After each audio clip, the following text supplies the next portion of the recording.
du message ce matin, c'est « Ajoutez à votre foi ». Ajoutez à votre foi. Nous allons prier. Seigneur, merci pour ce matin, pour le privilège que j'ai pour partager ta parole. Seigneur, je m'abandonne entre tes mains. Dirige-moi, Père. Saint-Esprit, mon ami intime, je m'abandonne. Je veux dire toute la vérité. Je voudrais que tu parles à travers moi pour bénir ton peuple ce matin. Je veux que tu me bénis également. Qu'à la fin de ce message, Seigneur, que le message porte des fruits, des centaines, des soixantaines et des trentaines, selon la foi de chacun de nous. Père, je prie qu'à la fin de ce message, que nous retenons au moins une chose, que nous ne soyons plus jamais la même personne. Seigneur, je demande l'onction du Saint-Esprit, la présence de l'Esprit de Dieu, que tu communiques la vérité à chaque cœur présent ce matin. Et communique également cette vérité que tu as dit que vous connaîtrez la vérité, elle vous rendra libre. Que ceux qui vont l'écouter aussi, Seigneur, sur les médias sociaux, soient touchés. Que leur vie soit transformée. Et c'est ce que nous croyons, Seigneur. Parce que c'est toi qui parles. Ta parole est vérité. Merci, car nous l'avons demandé au nom de Yeshua. Amen. Amen. Donc, comme je le disais tantôt, ajoutez à votre foi. Bien aimé, ça fait pratiquement 22 ans que je connais le Seigneur, mais il y a une question qui me revenait constamment à mon esprit. Je me dis, est-ce que j'ai compris le message de Christ? Est-ce que j'ai compris l'Évangile? Le message que Christ est venu véhiculer, est-ce que je l'ai vraiment compris? Je me pose constamment la question. Selon la Bible, il y a plus de 2000 ans, à l'époque, il y a un homme qui est né de façon miraculeuse qu'on appelle Ben Yeshua, c'est-à-dire le fils de Joseph, Ben Joseph plutôt, le fils de Joseph, et qui marche avec toutes sortes de personnes, que ce soit les autorités étatiques, il est avec eux, que ce soit des prostituées, les gens de mauvaise vie, il est avec eux, que ce soit n'importe qui, les pauvres et les riches, il fait du bien à tout le monde. Il passe partout. Et parfois, son message est difficile. Parce que Christ dit à ses disciples d'abandonner femmes et enfants et de le suivre. C'est ce que la plupart ont fait au départ. Je vous assure que si Christ est encore parmi nous, beaucoup ne vont pas l'aimer. Les autorités étatiques d'aujourd'hui ne vont pas l'aimer. Même les religieux ne vont pas l'aimer. Parce que son message est fort. Parfois, ça divise. Ça dépend de comment on comprend le message. Voilà. C'est ce qu'il était à l'époque. L'époque, il y a 2000 ans, écrire et lire, c'est deux choses différentes. Hein? À l'époque, ce n'est pas tout le monde qui sait lire. Hein? C'est réservé à un certain nombre de personnes, ceux qui savent lire. Écrire aussi, c'est autre chose il y a 2000 ans. Ce n'est pas tout le monde. Donc, le message de Christ, ça va de bouche à l'oreille. Et il se promenait partout. Il n'y a pas d'auto comme aujourd'hui. Si nous nous mettons dans le contexte, voilà le message de celui qui nous est parvenu, nous, aujourd'hui. Je me demande comment est-ce que nous comprenons le message. Et aujourd'hui, nous sommes arrivés à un moment où les gens font même ce que Christ n'a jamais fait. C'est surprenant quand même. Et je continue de poser la question, est-ce que j'ai compris l'Évangile? Parce que parfois, même sur la parabole des semeurs ou de la semence, quand Christ a partagé ou bien parlé de cette parabole, l'auditoire n'a rien compris. Même ses disciples l'ont appelé de côté, mais qu'est-ce que tu veux dire par là? Même les plus grands religieux, les docteurs de la loi comme Nicodème, il est venu très tard dans la nuit, il s'est caché, il est venu demander à Jésus, mais ce que tu fais, ça vient vraiment de Dieu? Et qu'est-ce que je dois faire pour hériter le royaume de Dieu? Et Jésus a dit, mais il faut que tu naisses d'eau et d'esprit. Il dit, mais comment naître? Est-ce que je dois retourner dans le ventre de ma mère? Quelqu'un qui connaît bien la parole, qui est un docteur. Ça montre que le message de Christ, on ne l'a pas vraiment compris encore. Je continue de me poser la question parce que quand on voit de façon globale le message que Christ a véhiculé et qu'on continue de lire aujourd'hui dans l'Évangile, est-ce qu'on l'a compris? C'est quoi exactement son message? Parfois, on ne comprend pas grand-chose. Si on prend tout le contexte de l'époque et la parole dans sa globalité. Est-ce que nous avons compris l'Évangile? Qu'est-ce que Christ veut nous dire? Voilà un peu le but de mon partage ce matin. Mais avant, bien-aimé, avec les études selon la théologie, ça fait 19 siècles que Dieu s'est tu.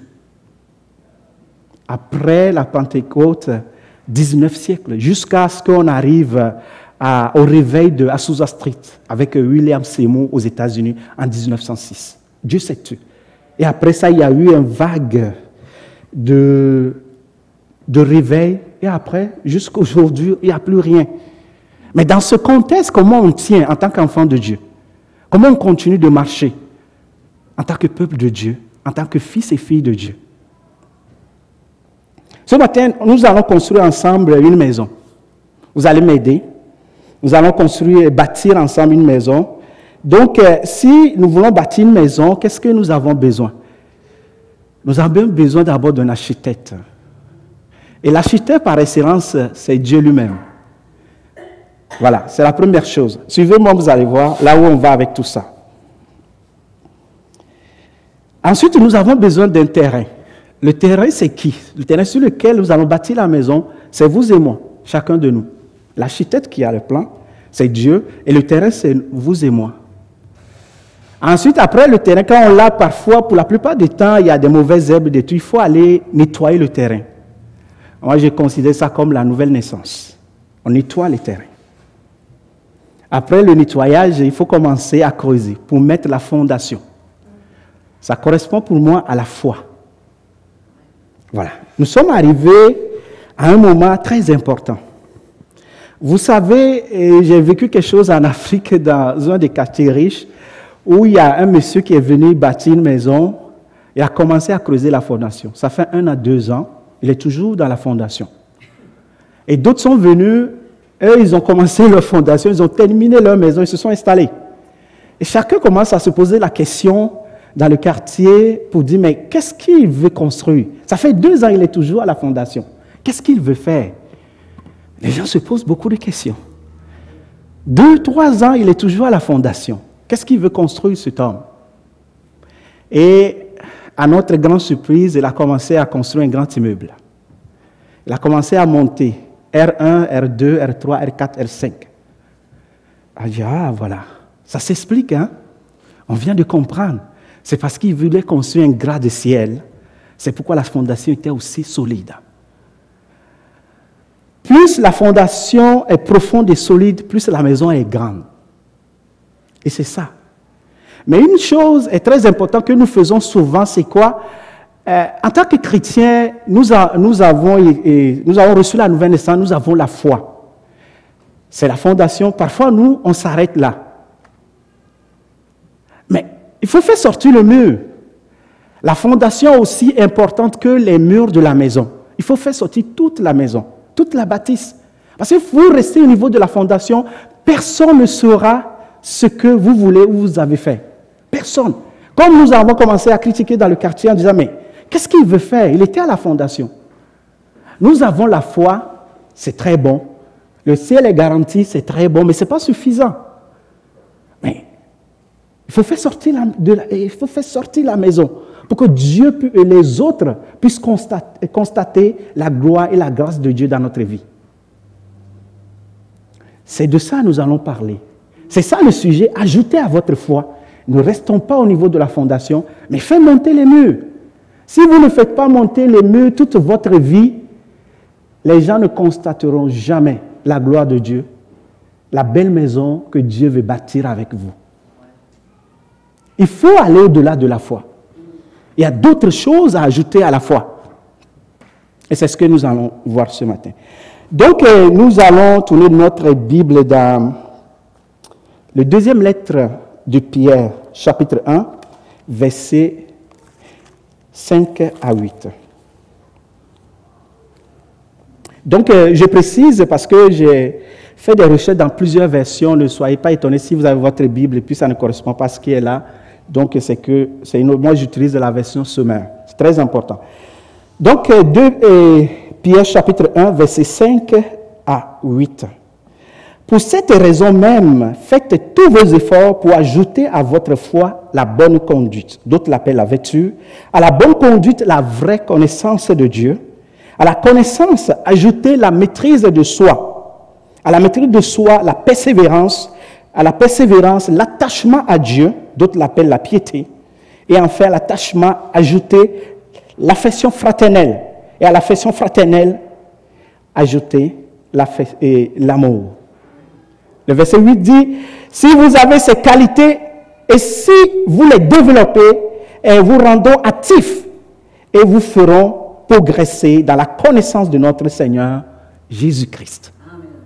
Si vous avez ces qualités et que vous les développez, elles vous rendront actifs et vous feront progresser dans la connaissance de notre Seigneur Jésus-Christ. On veut être en feu, comme on le dit à Québec. On veut être en feu. Il faut ajouter ces qualités dont on va parler ce matin. Nous allons commencer par le premier point.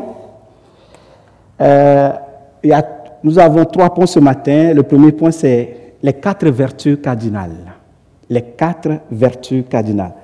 Moi, j'aime ça. Et on vient de lire la deuxième lettre de Pierre, le chapitre 1, versets 5 à 8, mais qui parle? Car nous allons dans la Bible, dans 1 Pierre chapitre 1, verset 1, on ne l'a pas ici, c'est l'apôtre de Jésus. Celui que Christ est Simon, celui que Christ a appelé Pierre. Et sur cette pierre, je bâtirai mon église. Et il a adressé ce message à qui? Dans 1 Pierre chapitre 1, le verset 1, la Bible dit ceci, de la part de Pierre, l'apôtre de Jésus-Christ. Et ce message est adressé à qui? Pierre adresse ce message aux chrétiens des 5 régions nord et de l'est de l'Asie mineure. Et ce message a traversé l'époque et le temps pour être à nous aujourd'hui.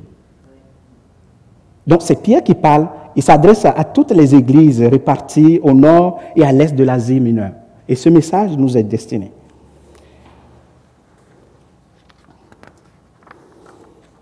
C'est quoi la vertu? C'est une ferme disposition à faire le bien et à éviter ce qui est mal. C'est à la fois une grande qualité morale et une force surnaturelle divine. Les vertus cardinales célébrées depuis l'Antiquité grecque sont au nombre de 4. Il y a d'abord la prudence, la tempérance, qui est encore la maîtrise de soi, parce que je les ai mis en parenthèse avec les différentes versions. Il y a la force de l'âme, c'est-à-dire le courage. Et il y a ce qu'on appelle la justice. Elles sont comme les pivots sur lesquels repose la vie morale. Donc c'est très très important, ces 4 qualités. Et souvent, moi, selon l'histoire que j'ai reçue de nos aînés, pour introniser un roi en Afrique, on exige, la condition sine qua non, c'est d'avoir ces 4 vertus. Être quelqu'un qui est prudent, qui a la maîtrise de soi, qui a le courage et qui applique la justice. La vertu aussi, c'est ce que, selon cette version, c'est encore la bonne conduite à tous les niveaux de notre vie. C'est important parce qu'il faut aujourd'hui élever notre standard de vie. On n'a pas d'autre choix. Nous allons le voir un peu plus loin. Pourquoi il faut ça? Ça prend ça. Mais je sais qu'on ne peut pas du jour au lendemain changer comme une baguette magique. Mais il faut que nous prenions conscience que c'est important. Il faut aspirer, le désirer. Parce que si nous les avons, ces qualités nous rendront actifs pour mieux connaître notre Seigneur Jésus-Christ. Parce que l'objectif du Christ, selon ce que j'ai dit, est-ce que nous avons compris l'Évangile, c'est de nous amener à la nature divine, à ressembler à notre Père. Quand Christ a dit, le mot est très fort. Quand je lis ça parfois, ça me fait trembler. J'ai mis en moi. Il a dit aux religieux que vous êtes des fils du diable. Votre père est le diable. Il est le premier qui a menti. Vous avez pour père le père du mensonge. C'est fort. Mais si les religieux qu'ils qualifient de cette manière, et nous sommes des enfants de Dieu, nous sommes les enfants de Dieu. Et nous devons porter l'image, la nature divine, la nature de Dieu. Et c'est ça l'objectif. À la vertu, il faut ajouter la science, c'est-à-dire la connaissance de Dieu. Et c'est capital. Et ensuite, à la science, la tempérance qui est la maîtrise de soi. Ça, je vais un peu insister dessus parce que quand je préparais ce message, le temps de la préparation était très difficile. On dirait que je vivais ce que je vous ai partagé ce matin. C'était très difficile. Et j'ai eu beaucoup d'épreuves. Je me dis, mais pourquoi? La maîtrise de soi signifie encore le contrôle complet de notre nature personnelle. Ce que la Bible appelle mourir de soi, ou vivre selon l'esprit. C'est ça la maîtrise de soi.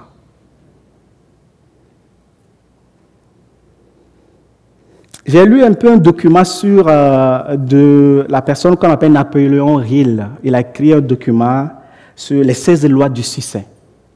Dans ce document, il a parlé d'un certain nombre de comportements, de la personnalité des gens. Et c'est quelqu'un qui vient des États-Unis. Il est parti dans plusieurs prisons aux États-Unis et il a étudié. Il a posé des questions aux gens.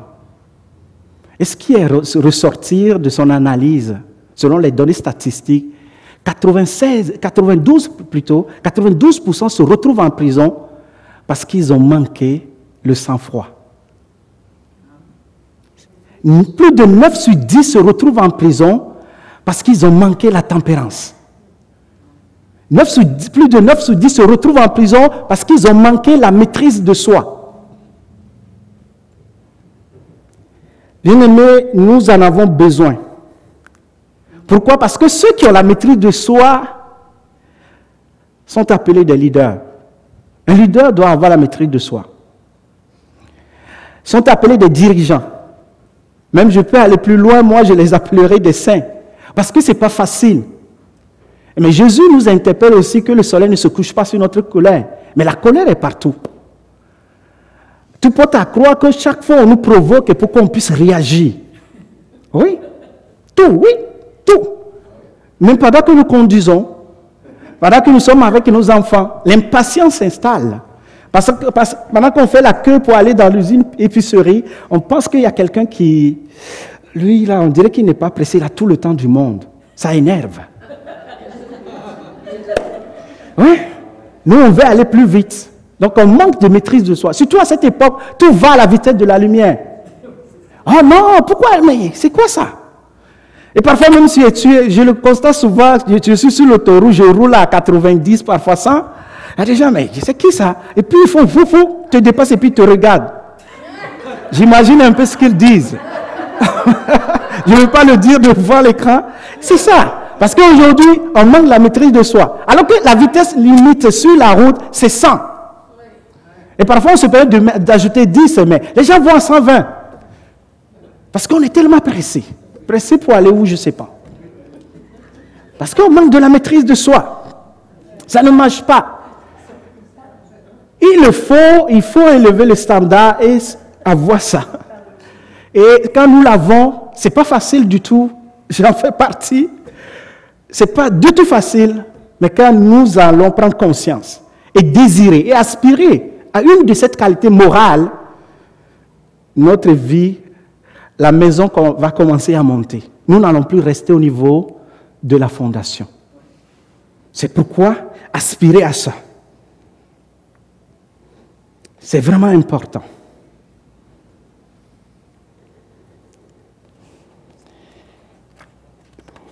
Dans la Bible que nous avons lue, il y a une des qualités aussi qu'on appelle la patience et encore le courage.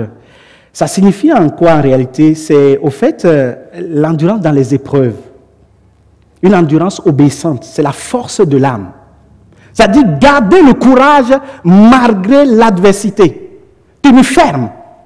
Pour ne pas quitter la voie de Dieu, malgré que le monde et tout ce qui se passe dans notre vie nous fait croire que Dieu n'existe pas. nous fait croire que Dieu ne parle plus.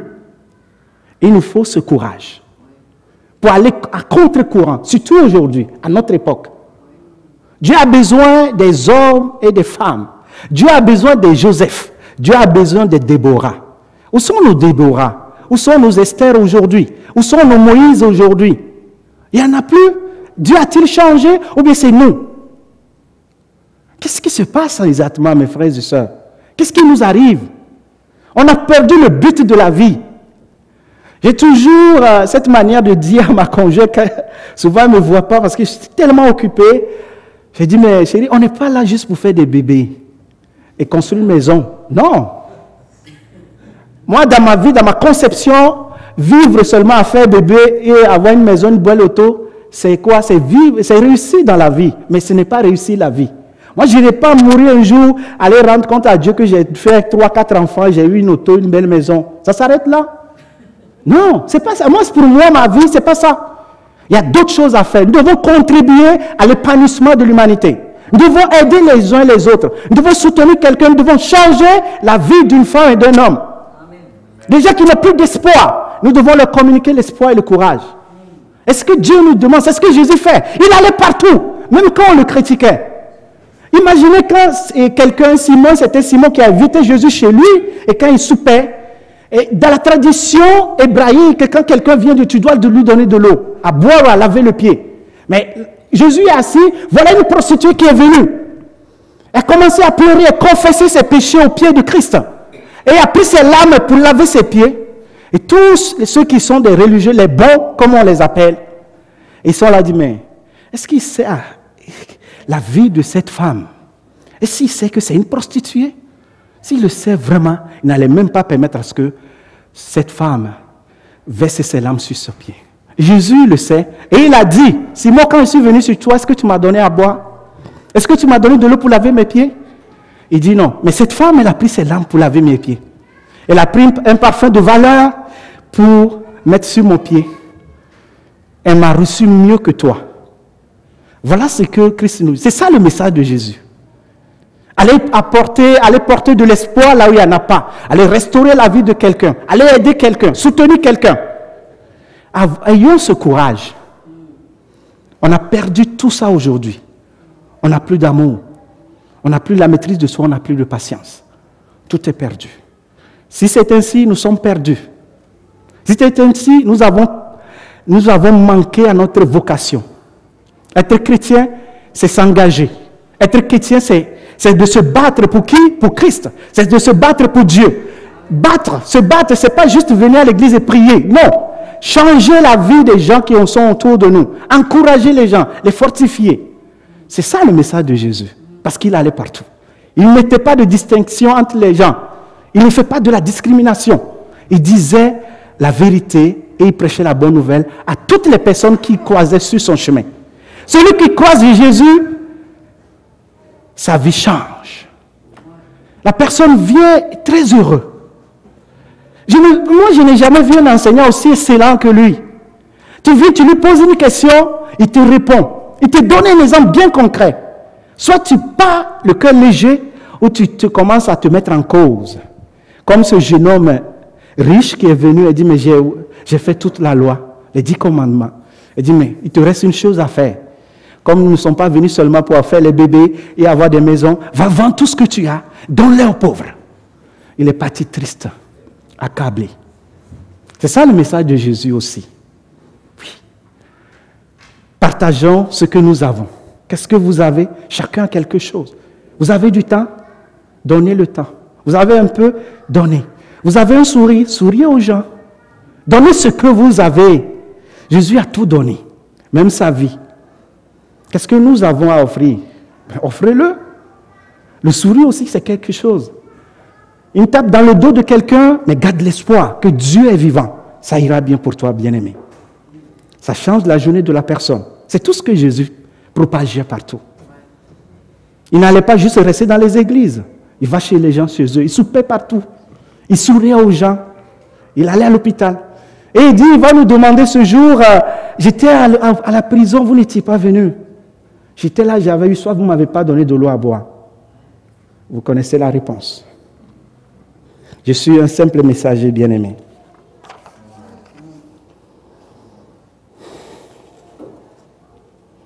Moi, je voulais vous dire ce matin que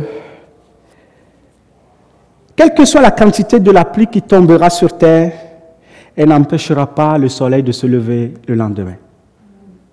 Je voulais dire simplement ce matin à celui qui m'écoute ici ou ailleurs, quelle que soit la situation dans laquelle vous êtes aujourd'hui, il y a encore de l'espoir. Le soleil se lèvera pour vous demain. Gardons courage et patience, car Dieu existe. Donc les 4 qualités morales qui est la vertu, la science, la tempérance, la patience, c'est les piliers de la maison. Si vous êtes l'un de nouveau, vous avez la foi, et vous restez là, personne ne peut voir la gloire de Dieu. Votre maison sera toujours en bas, engloutie dans le sol. Vous voulez que les gens remarquent la maison? Mais élevez les piliers. Élevons les piliers de la maison, qui est bâtie sur le roc qui est Jésus. Élevons les piliers. Ne laissez pas votre maison envahie par le sable du désert. Non, ça ne vous laissera pas actif. Élevez les piliers, bien-aimés. C'est très important. Nous allons passer au deuxième point qui est la piété. Au fait, ça s'appelle encore l'attachement à Dieu. Pour moi, ça c'est encore très capital. Attachons-nous à Dieu. C'est quoi? C'est une relation sincère et particulière avec son Créateur à travers la personne de Christ. Cette relation conduit évidemment à la prière. C'est une intimité avec Dieu. C'est aussi important. Et la dernière fois, je parlais avec notre sœur Carmen. Elle disait, mais c'est très important, tout chrétien doit prier. Je dis, ok, c'est vrai, mais est-ce que moi, je ne le vois pas comme ça? Pourquoi? Parce que c'est normal. Est-ce que tout le monde mange? Si la réponse est oui, c'est rare des gens qui ne mangent pas. Donc la prière, c'est la nourriture chrétienne de tout enfant de Dieu. Si vous êtes un enfant de Dieu, vous ne priez pas, c'est grave parce que c'est comme vous ne mangez pas du tout. Mais vous ne pouvez pas grandir. Vous avez besoin des aliments de croissance pour que vos os soient solides. Spirituellement, on a besoin d'avoir une connexion avec Dieu. C'est ça l'intimité. La piété, ça fait partie des qualités, des choses qui ne nous resteront pas oisifs. Comme Pierre le rappelle. Et ce message est pour nous. Attachez-vous à Dieu. Quand vous voulez le faire, pour s'attacher à Dieu, ça répond à 4 critères qui est très important, qu'il faut tenir compte. C'est-à-dire avoir une très bonne intention quand on prie. Il faut avoir une très bonne intention parce que vous êtes en présence de Dieu. Il faut avoir une très bonne intention. Avoir une bonne relation avec Dieu le Père. Parce que c'est la base. Nous l'avons dit déjà, vous êtes déjà né de nouveau, vous avez la foi. Le troisième élément, c'est avoir une confiance sincère au Seigneur. C'est ça même la foi. Et ensuite, il faut rejeter toute hypocrisie. Il n'y a rien que nous pouvons cacher à Dieu. Il est partout, il voit tout. Donc, soyons sincères avec lui. Il aime ça. Il y a quelqu'un qui a écrit quelque chose que j'ai trouvé dans mes recherches. J'ai beaucoup aimé cette phrase, s'appelle Péniel. C'est un commentateur, je suis obligé de donner les sources, qui a commenté le livre de Napoléon Hill. Il disait, personne ne peut atteindre le succès dans sa forme la plus noble sans l'aide d'une prière sincère. Personne ne peut atteindre le succès dans sa forme la plus noble sans l'aide d'une prière sincère. Et moi j'ajoute pour dire, aucune œuvre humaine ne peut prospérer sans un souffle divin. Vous voulez avoir un ministère? Vous voulez avoir un foyer florissant? Il faut le souffle de Dieu. Pour l'avoir, approchez-vous de Dieu. Allez vers Dieu. Parlez-lui. Dites-lui comment vous vous sentez. Je vous en prie, je vous encourage. Il n'y a pas que des uns des autres qui ont le privilège. Chacun a accès à Papa Yahvé. Chacun a accès à Dieu. Priez. Vous réveillez le matin, dites Seigneur merci. Vous allez manger, priez pour la nourriture. Remerciez Dieu à tout temps. Remarquez Dieu dans vos petits déplacements, dans tout ce que vous faites chaque jour. Il fait des clins d'œil à tout moment. Mais on ne fait pas attention. Il est avec vous. Il nous l'a promis. Ce n'est pas des paroles, c'est la vérité. Constatez, commencez à prendre conscience que il est très important pour moi, dans chaque journée, je veux constater Dieu. Je veux savoir que Dieu est là-dedans. Dieu est dans tout ce que je fais. dans mes déplacements, invoquez-le, parlez-lui à tout moment. Il n'y a pas un moment propice. Le moment propice, c'est tous les moments. C'est tous les moments, bien-aimés.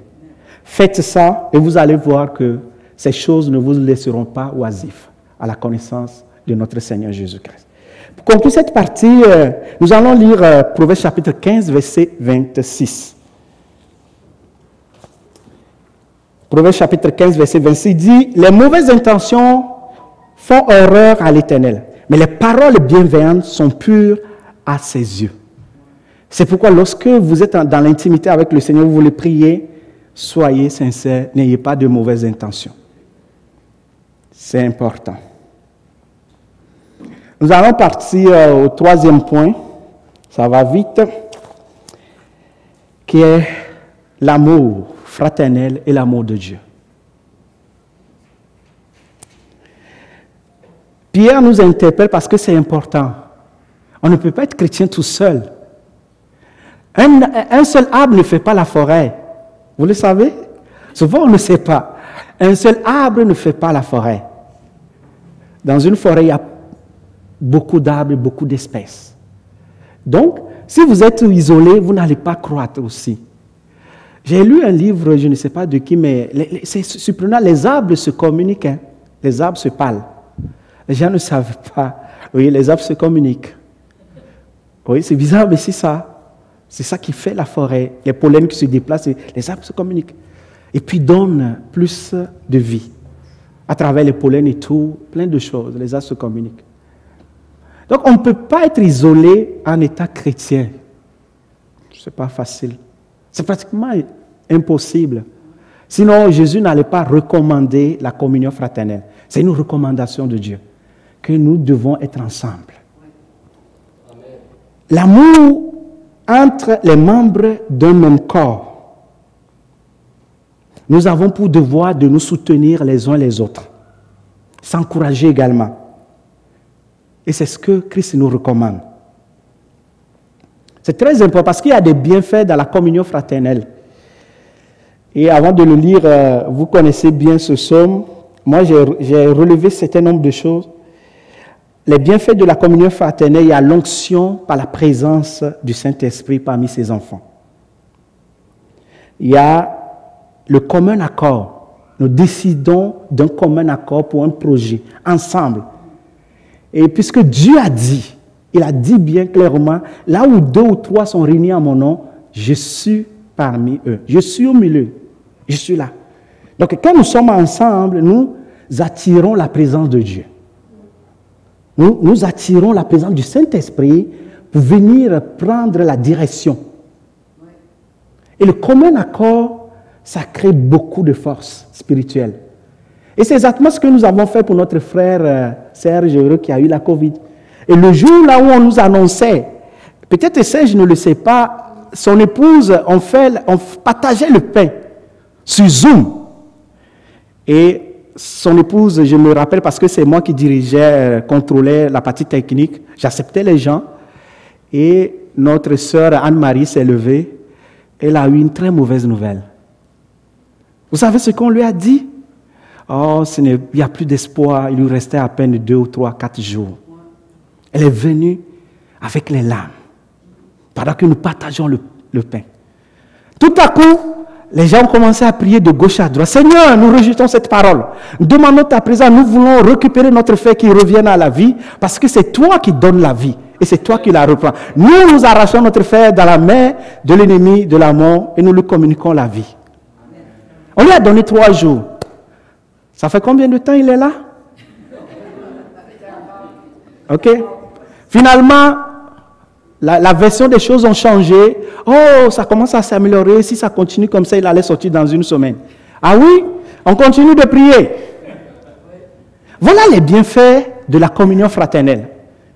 Si on n'était pas ensemble pour soutenir notre sœur, elle allait s'affaiblir. D'autres l'ont encouragé. Va et parle à Serge. Dis-lui, tu n'as pas le droit de me lâcher. Je ne veux pas devenir veuve aussitôt. Je refuse ça. Tu me reviens. Et je pense qu'elle a fait. Et ça a fait grandir sa foi. Si elle était seule, elle allait être abattue, elle allait être écrasée, elle a dit c'est fini. Elle allait croire à cette parole et peut-être aujourd'hui, on n'aura plus notre frère bienheureux Serge parmi nous. Vous voyez ce que fait la communion fraternelle? Quand on s'isole, on se fait du mal. L'isolement fait du mal. Quand vous vous retrouvez seul, vous êtes la cible de l'ennemi. C'est terminé. C'est la plus grave erreur à faire en tant que des enfants spirituels. Ne faites jamais ça. Parce que nous avons besoin des uns des autres. Nous sommes sur le chemin du pèlerin.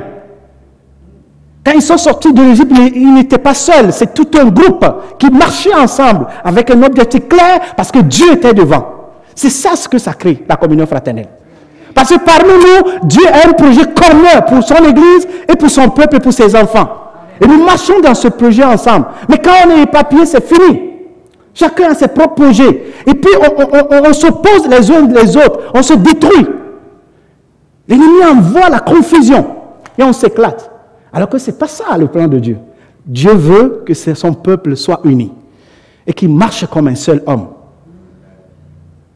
Bien-aimés, engagez-vous, soyons ensemble. Nous allons lire Psaume 133, versets 1 à 3.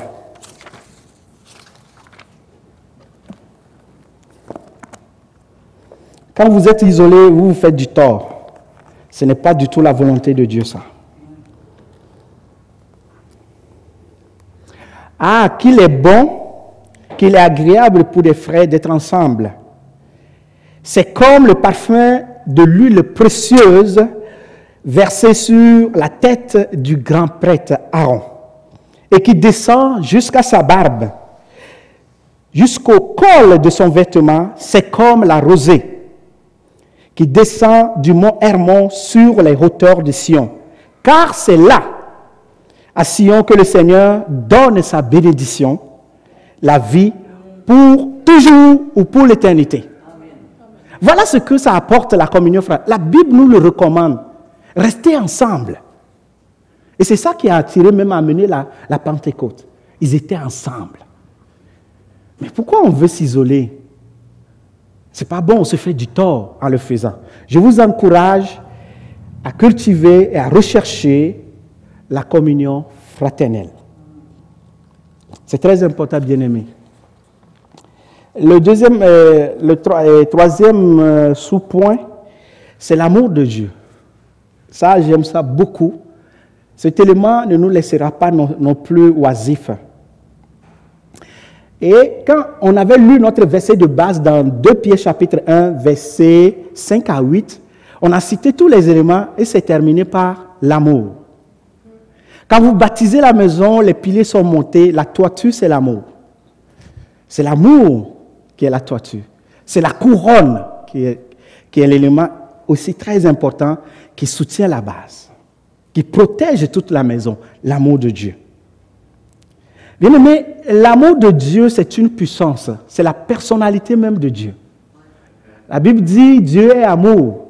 Il ne peut pas être autrement. Il est amour.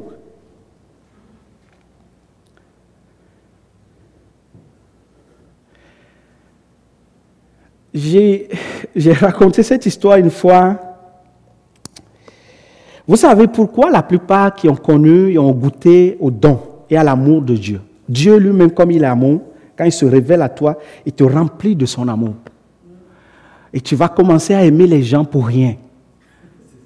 Ce n'est pas parce qu'ils t'ont fait quelque chose, ils t'ont fait du bien, mais ton amour se dégage. Tu trouves chaque personne importante. Et chaque personne a une valeur pour toi. Ça, c'est l'amour. Je me rappelle, je l'ai goûté une fois, quand j'étais encore en Afrique, je priais le Seigneur. Je pleurais parce que j'étais orphelin très tôt, en regardant la photo de mon père. Et le Saint-Esprit est descendu, j'ai fondu à l'âme. Commencé à pleurer. Oh mon Dieu, je suis un jeune homme, j'ai besoin de la paix d'un père. Le père, c'est l'autorité, c'est la force, c'est la capacité. Il représente toute la famille devant Dieu. C'est la tête. Il vous donne l'espoir, l'espérance. Il vous donne la force d'avancer. Et j'attends dans mon cœur, le Saint-Esprit me dit clairement, Albert, ne pleure pas, parce que je suis ton père. Même ce que j'ai prévu pour toi et ta vie, même si ton père physique vit encore, il ne peut pas te le faire. Réjouis-toi. J'étais très heureux. J'étais rempli de cet amour. C'est tellement plaisant. Ça m'a donné une paix profonde. Et j'ai continué à pleurer. Parce que je n'ai jamais vu quelqu'un me dire de telles choses et m'exprimer. Et j'ai attendu, même si tu es le seul homme au monde, je descendrai, je mourrai pour toi. J'ai dit, ah. Et là, j'ai dit, mais. Donc désormais, j'ai une très grande valeur et je n'ai pas besoin de l'approbation de qui que ce soit. Parce que désormais, je sais qui je suis. C'est très heureux. Je tremblais, j'ai pleuré et j'ai eu des visions. Je ne savais même pas encore que je viendrais au Canada un jour. Très, très heureux. Et un jour, je suis venu dans cette église en 2014 ou 2015 et j'étais à la porte. Il y a un frère, moi je n'aime pas nommer les gens pour ne pas les mettre dans le piédestal. Il criait fort ici, je vous aime. J'ai dit, je ressens ça, je le reçois à la porte. J'ai dit, ça c'est l'amour de Dieu. Je l'ai vécu, je sais de quoi il parle. Il a crié ici, je l'ai reçu là. Parce que je sais de quoi il parle. Cet amour, vous savez ce qui se passe quand vous n'avez pas connu. Parfois, on ne peut pas apprendre autrement. On ne peut pas connaître l'amour si on n'a jamais vécu la méchanceté, la déception des gens. Surtout les gens les plus proches. Ce qui fait plus mal, c'est les gens les plus proches quand ils vous lâchent, ils vous abandonnent. Ça vous amène à Dieu. Ça vous conduit dans les bras de Dieu. Ça vous fait de vous quelqu'un qui vous abandonne entièrement en Dieu parce que vous n'avez pas d'autre choix. Et Dieu sait créer cette situation. Et vous faites une confiance totale au Seigneur. Et quand vous allez commencer à vivre ça, vous savez ce qui se passe? Moi, j'appelle ça le choc culturel et spirituel. Vous allez fondre en l'âme. Vous allez dire, mais c'est pas possible. Comment on m'aime autant? Je n'ai rien donné, je n'ai rien payé, je n'ai pas fait de cadeau, jamais. On m'aime gratuitement. On ne comprend pas. Ça crée un choc culturel. Et c'est pourquoi la plupart des gens qui ont goûté à ça et qui ont reçu le baptême du Saint-Esprit, ils s'écroulent, ils commencent à pleurer.